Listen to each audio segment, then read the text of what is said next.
Sometimes as an old man, you just have to reminisce a little bit, go back in time and remember what things were like in the glorious 90s, the 80s, whatever decade you're from.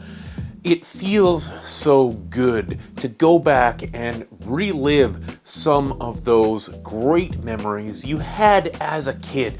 And here I have something that meant something to me, something really amazing.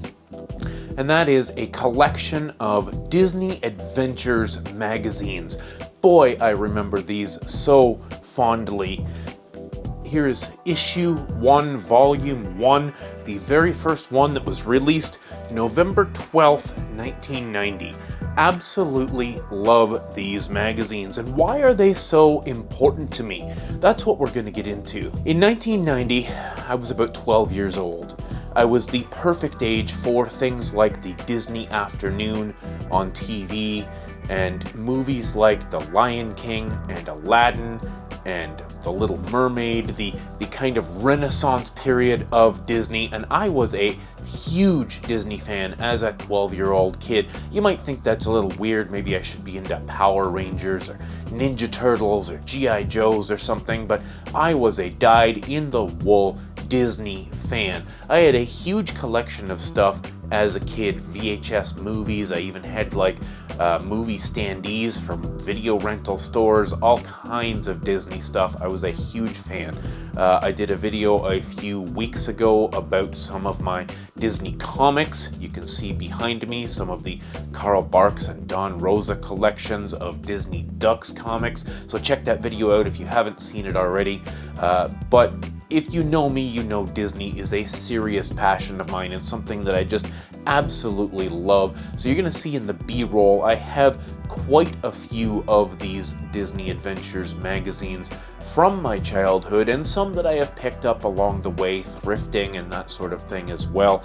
I have quite a good-sized collection, but not all of them. This magazine ran from 1990 to the late 90s, about, I guess, 8 or 10 years, I think, that it ran. And what this magazine was a legitimate magazine for kids. It was not like so many of those magazines for kids, like the National Geographics and the Owls and this and that and the other thing, that were all educational and nature and this and that and the other thing, with puzzles and that sort of thing. This was a legitimate pop culture magazine designed for kids. So every episode would have a star on the cover. There would be an interview with a movie or TV star. There were legitimate comics in here. Some comics that to this day are only to be found in here, like first appearances of some of the Disney Afternoon character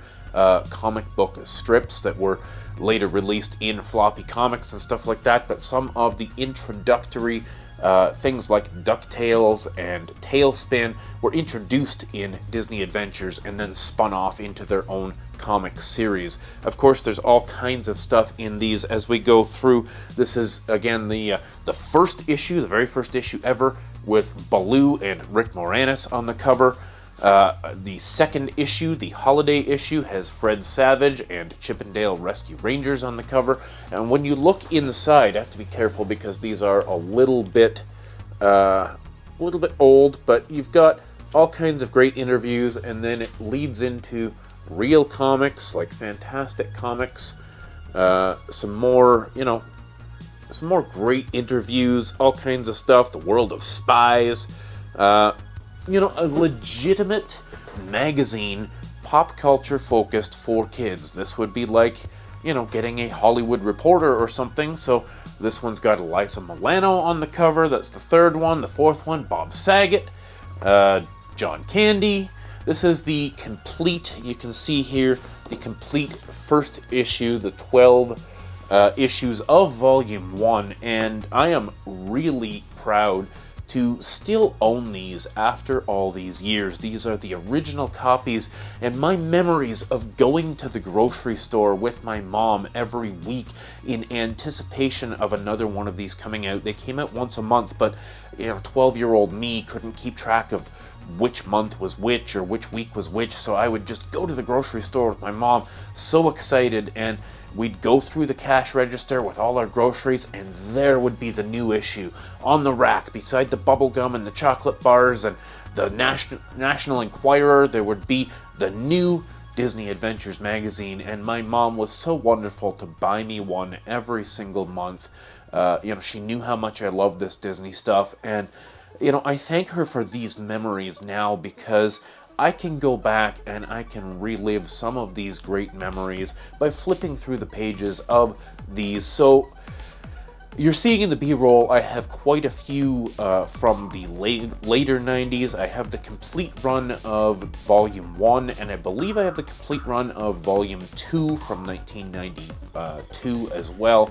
And then I have bits and pieces of stuff going through the rest of the series. I am looking to complete this collection at some point. I'm always poking around at thrift stores and things like that, looking to pick up copies of the ones that I'm missing, or even doubles. I do have a few doubles as well. But what are some of your memories? What are some things that really mean something to you? I can remember poring over these magazines with a fine-tooth comb, reading them time after time after time, waiting for the next issue to come out. I absolutely loved the comics. I was a huge comic book fan, and having these exclusive comics that could only be found in these magazines was fantastic. And all the pop culture stuff, like every issue would focus on a new movie coming out, sometimes new video games. You're seeing in the B-roll, there's cover issues with Spyro the Dragon and Street Fighter and Ninja Turtles and so many more classic, iconic 90s stuff. Like, this series, if you can get your hands on these, this is the perfect way to encapsulate your childhood as a 90s kid. Everything that was important to you is in one of the issues of these magazines. Everything.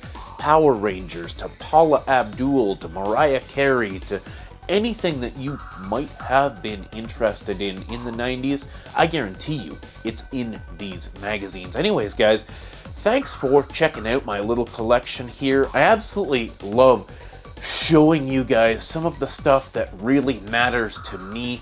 And I love it when you guys comment and respond and tell me stories from your childhood. So don't forget to comment, don't forget to like and subscribe if you're new here. Share this video with your friends who might also be interested in 90s nostalgia or Disney or anything that we talk about here on the channel. Anyways, guys, thanks so much for watching. Thanks for subscribing. See you in the next video. Stay classy.